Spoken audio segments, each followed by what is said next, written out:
C'est chaud en ce moment avec les sans-papiers du côté de la France. Oui, les amis, nos frères qui sont en France et qui sont sans-papiers sont vraiment en train de passer des moments très difficiles car une vaste campagne a été lancée de traquer tous les sans-papiers et de les mettre hors de la France.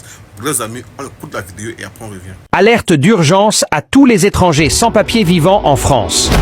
Une nouvelle vaste contrôle des sans-papiers vient de commencer aujourd'hui ce mercredi 18 juin et se poursuit jusqu'à demain, jeudi 19 juin et vendredi le 20 dans toute la France, notamment dans les trains, dans les aéroports, dans les métros et dans les gares, ainsi qu'à toutes les frontières de la France, notamment à la frontière de Belgique, de l'Italie, de l'Espagne et de l'Allemagne. Le ministre de l'Intérieur Bruno Retailleau a décrété une nouvelle loi ce 12 juin 2025 donnant l'instruction à tous les policiers d'effectuer une vérification des sans-papiers sur l'étendue du territoire français. Donc, si vous êtes sans-papiers ou dans une situation irrégulière en France, il est crucial de faire attention à tes sorties dans les 2 jours, même voire rester chez vous. Actuellement, il est crucial pour ceux dont les papiers sont aussi en règle de préparer vos documents, notamment vos titres de séjour, permis de travail, votre nationalité ainsi que tous autres documents nécessaires avant de faire une sortie. Rappelons que le ministre de l'Intérieur Bruno Retailleau, en décrétant cette loi, veut limiter l'immigration illégale en France. Alors, lors de la dernière opération, des milliers de sans-papiers ont été arrêtés. Donc, faites attention.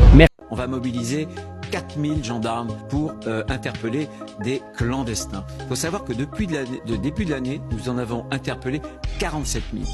Ce que nous voulons signifier, ce que je veux dire, c'est que les clandestins ne sont pas les bienvenus en France, de la façon la plus ferme et la plus définitive. Un pays, c'est des frontières, c'est-à-dire un dedans et un dehors. Si vous ne le savez pas, la chasse aux sans-papiers a commencé. Donc, si tu sais que tu es sans papier ou bien dans une situation un peu irrégulière, je te conseille de ne pas sortir de chez toi aujourd'hui. Parce qu'aujourd'hui, il y aura une fouille dans les gares, dans les aéroports, dans les trains, dans les trams. Donc, pardonnez. Restez chez vous à la maison. Aujourd'hui, ils vont contrôler les sans-papiers. On vous a dit chaque jour qu'on se réveille, les lois changent en France. Maintenant, quand tu es sans papier, tu ne peux pas te promener comme tu veux. La France est en train de changer. Ne dites pas qu'on ne vous a pas prévenu. Pardon. Reste chez toi. Oh. Alors, ensemble, nous avons écouté cette vidéo. Vraiment, c'est très mal parti pour nos frères africains, surtout qui vivent du côté de la France. Vous savez, quand ils le font, c'est beaucoup plus nos frères africains qui sont visés. Et voilà, depuis un bon temps, la France est en train de sortir certaines lois que moi je ne comprends pas. Est-ce que la France est en faillite? Parce que tout récemment, j'ai publié une vidéo ici où c'était voté à l'Assemblée nationale que les couples vivant ensemble, mais n'ayant pas un acte de mariage signé légalement, vont payer une amende de 180 € par an.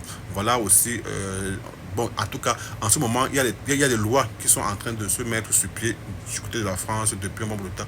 Est-ce que vraiment, je me pose, je ne sais pas trop, je ne suis pas en France, qu'est-ce qui ne va pas avec la France en ce moment? Parce que là, vraiment, bon, en tout cas, je crois que nos frères africains qui sont en France, vraiment, qui vont tomber sur la vidéo et qui sont au courant qu'en ce moment, il y a une vaste campagne de traite contre eux. Alors, vraiment, veuillez d'abord vous cacher jusqu'à ce que cette campagne-là essaie de passer et vous puissiez encore ressortir. Parce que vous avez vu hier, on a montré des images, comment toutes les gares, tous les endroits publics étaient vraiment vides. Ça veut dire que là-bas en France, il y a un bon nombre là-bas qui sont sans papier. C'est pas pour me moquer, mais c'est une réalité. Et bon, maintenant, qu'est-ce qui ne va pas avec nos frères français depuis qu'on voit qu'ils sont un peu pourchassés dans beaucoup de pays africains, surtout où ils avaient beaucoup les intérêts, à savoir la Guinée, à savoir le Burkina, à savoir le Mali, et surtout ces 3 pays-là où ils avaient vraiment implanté les bases et que depuis que l'AES a pris le pouvoir et qu'ils ont eu à mettre fin à beaucoup d'accords avec ces peuples français-là, vraiment c'est comme si la vie est devenue plus dure et très dure pour nos frères français.